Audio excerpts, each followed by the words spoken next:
আলহামদুলিল্লাহ, আনন্দ ঘনভরা মন নিয়ে আপনাদের সামনে উপস্থিত হয়েছিলাম আজকে পাবনা এডওয়ার্ড বিশ্ববিদ্যালয় মাঠে।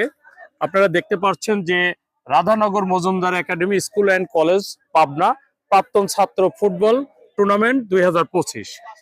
আপনারা দেখতে পাচ্ছেন যে এই এডওয়ার্ড বিশ্ববিদ্যালয় মাঠে আজকে মজুমদার একাডেমির প্রাক্তন ছাত্রদের উদ্যোগে যে টুর্নামেন্ট খেলা হচ্ছে 2008 সাল থেকে 2024 সাল পর্যন্ত প্রাক্তন ছাত্রদের মিলনস্থলে যে এখানে একটি ফুটবল টুর্নামেন্ট ছেড়েছে। এই ফুটবল টুর্নামেন্টে 12টা টিম এখানে খেলাধুলা করছে। আগামী কালকে এটার ফাইনাল খেলা হবে।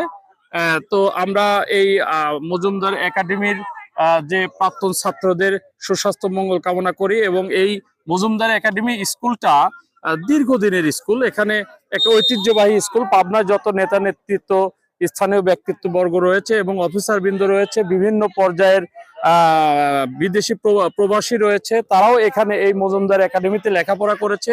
এই বিদ্যালয়ের আমরা সকল ছাত্রছাত্রীদের সুস্বাস্থ্য মঙ্গল কামনা করি। সেই সাথে যারা এই রোদে অপেক্ষা করে যারা খেলাধুলা করছে তাদেরও আমি সুস্বাস্থ্য মঙ্গল কামনা করি। সেই সাথে এই খেলাটি যিনি উদ্বোধন করেছেন আমাদের পাবনা গণমানুষের নেতা অ্যাডভোকেট শামসুর রহমান শিমুল বিশ্বাস, তার জন্য আমরা দোয়া করি যেন আল্লাহ তাআলা রাব্বুল আলামিন তাকে হায়াত তাইয়্যিবা দান করেন এবং তাকে আরো ভালো কাজ করার তৌফিক করে দেন। এ পর্যায়ে সবাই দেখছেন এখানে ছাত্ররা এখানে বর্তমান এবং অনেক মানে প্রাক্তন ছাত্ররা এখানে আছে, অনেকেই এখানে বসে আছে। তোমরা তো বর্তমানে বাবা, ঠিক আছে। তো সবার সুস্বাস্থ্য মঙ্গল কামনা করি। সেই সাথে এডওয়ার্ড বিশ্ববিদ্যালয়ের যে এই মাঠটি আপনারা দেখতে পাচ্ছেন, খুব স্মৃতি বিজড়িত মাঠ।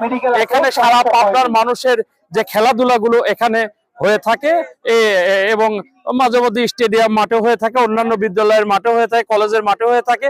কিন্তু এডওয়ার্ড বিশ্ববিদ্যালয়ের মাঠটি একটি ঐতিহ্যবাহী মাঠ। এখানে এই মাঠে অনেকেই খেলাধুলা করে। সবার সুস্বাস্থ্য মঙ্গল কামনা করে শেষ করছি। আমি মোহাম্মদ জাহাঙ্গীর হোসেন। সবাইকে সালাম, আসসালামু আলাইকুম ওয়া রাহমাতুল্লাহ।